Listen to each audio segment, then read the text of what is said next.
The Moon Under Water by George Orwell, published as the Saturday Essay in the Evening Standard, 9th February 1946. My favourite public house, the Moon Under Water, is only 2 minutes from a bus stop, but it is on a side street and drunks and rowdies never seem to find their way there, even on Saturday nights. Its clientele, though fairly large, consists mostly of regulars who occupy the same chair every evening and go there for conversation as much as for the beer. If you are asked why you favour a particular public house, it would seem natural to put the beer first, but the thing that most appeals to me about the Moon Under Water is what people call its atmosphere. To begin with, its whole architecture and fittings are uncompromisingly Victorian. It has no glass-topped tables or other modern miseries, and on the other hand, no sham roof beams, ingle nooks or plastic panels masquerading as oak. The grained woodwork, the ornamental mirrors behind the bar, the cast iron fireplaces, the florid ceiling stained dark yellow by tobacco smoke, the stuffed bull's head over the mantelpiece. Everything has the solid, comfortable ugliness of the 19th century. In winter there is generally a good fire burning in at least 2 of the rooms, and the Victorian layout of the place gives one plenty of elbow room. There are a public bar, a saloon bar, a ladies' bar, a bottle and jug for those who are too bashful to buy their supper beer publicly, and upstairs a dining room.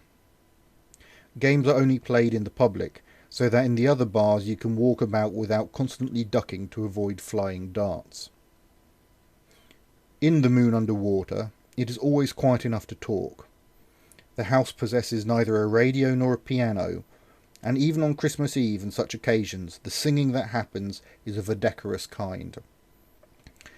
The barmaids know most of their customers by name and take a personal interest in everyone.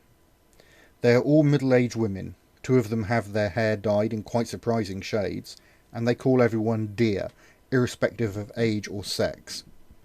Dear, not ducky. Pubs where the barmaid calls you ducky always have a disagreeable, raffish atmosphere. Unlike most pubs, the Moon Under Water sells tobacco as well as cigarettes, and it also sells aspirins and stamps, and is obliging about letting you use the telephone. You cannot get dinner at the Moon Under Water, but there is always the snack counter, where you can get liver sausage sandwiches, mussels, a specialty of the house, cheese, pickles, and those large biscuits with caraway seeds in them which only seem to exist in public houses. Upstairs, 6 days a week, you can get a good solid lunch, for example, a cut off the joint, 2 vegetables and boiled jam roll for about 3 shillings. The special pleasure of this lunch is that you can have draft stout with it. I doubt whether as many as 10% of London pubs serve draft stout, but the Moon Under Water is one of them. It is a soft, creamy sort of stout, and it goes better in a pewter pot. They are particular about their drinking vessels at the Moon Under Water, and never, for example, make the mistake of serving a pint of beer in a handleless glass. Apart from the glass and pewter mugs, they have some of those pleasant strawberry pink china ones which are now seldom seen in London. China mugs went out about 30 years ago because most people like their drink to be transparent, but in my opinion, beer tastes better out of china. The great surprise of the Moon Under Water is its garden.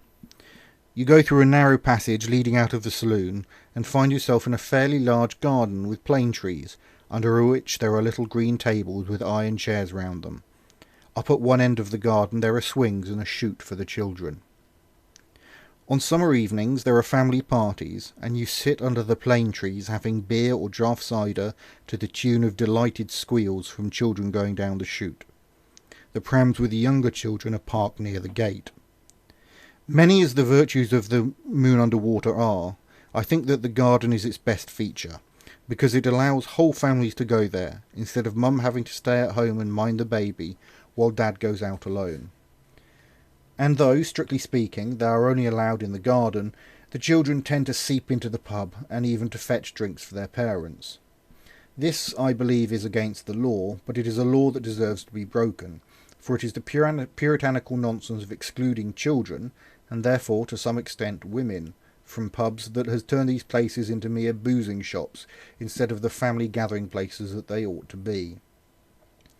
The Moon Under Water is my ideal of what a pub should be, at any rate in the London area. The qualities one expects of a country pub are slightly different. But now is the time to reveal something which the discerning and disillusioned reader will probably have guessed already. There is no such place as the Moon Under Water. That is to say, there may well be a pub of that name, but I don't know of it, nor do I know of any pub with just that combination of qualities. I know pubs where the beer is good but you can't get meals, other where you can get meals but which are noisy and crowded, and others which are quiet but where the beer is generally sour. As for gardens, offhand I can only think of 3 London pubs that possess them. But, to be fair, I do know of a few pubs that almost come up to the Moon Under Water. I have mentioned above 10 qualities that the perfect pub should have, and I know one pub that has 8 of them. Even there, however, there is no draft stout, and no china mugs. And if anyone knows of a pub that has draft stout, open fires, cheap meals, a garden, motherly barmaids and no radio, I should be glad to hear of it, even though its name was something as prosaic as the Red Lion or the Railway Arms.